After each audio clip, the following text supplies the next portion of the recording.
on se retrouve pour une nouvelle émission du Super Top 5, direction l'hippodrome de Fontainebleau en ce lundi 3 novembre, 16 partants sur la distance des 1200 mètres en ligne droite. Une course assez ouverte, je pense. Je vais faire confiance au numéro 1, Arl Paslan, qui fait toutes ses courses tout le temps à l'arrivée. C'est l'un des plus réguliers du peloton. Donc moi je lui fais encore confiance dans ce Super Top 5. Le numéro 9, Gallius, c'est un cheval qui est quand même meilleur dans les courses à réclamer, mais dernièrement, dans une course d'handicap, il a très bien lutté jusqu'au bout. Il a pris une très bonne deuxième place, donc sur cette ligne-là, on est obligé de le garder. Le numéro 8, Blazing Star, un cheval qui est souvent en tête débattue, mais dernièrement, voilà, il a pris une très bonne deuxième place. Il a enfin remontré le bout de son museau dans une course correcte, hein, mais voilà, je pense que ça peut suffire pour être 3, 4, 5 de cette course. Tout comme le numéro 3, Egia Tegia, qui fait toutes ses courses, qui est pas des plus régulières, mais voilà, je pense la corde est plutôt correcte. Après, à voir quel sera le peloton entre guillemets, où ça ira le plus vite. Est-ce que les pelotons seront scindés en deux? Est-ce qu'ils vont être scindés en trois? Est-ce qu'il y aura un seul même peloton?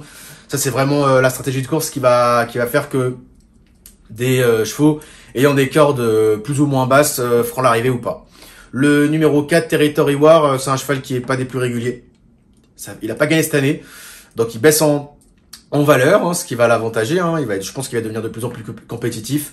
Il a fini 5e d'un Super Top 5 l'avant-dernière fois, donc sur cette ligne-là, normalement, il pourrait répéter et prendre encore une 4e ou une 5e place dans ce super top 5. Donc voilà. Et attention au numéro 12. C'est la petite, attention à Scarface, qu'on connaît bien, hein. 1200 mètres, ça va pas lui faire peur. Fontainebleau, il connaît bien. Les super top 5, il connaît également. Le petit poids va l'avantager. La corde, je pense pas que ça soit non plus, mauvais pour lui. Donc voilà. Mais il peut prendre une 4e, 5e place aussi. C'est une course qui est vraiment très ouverte.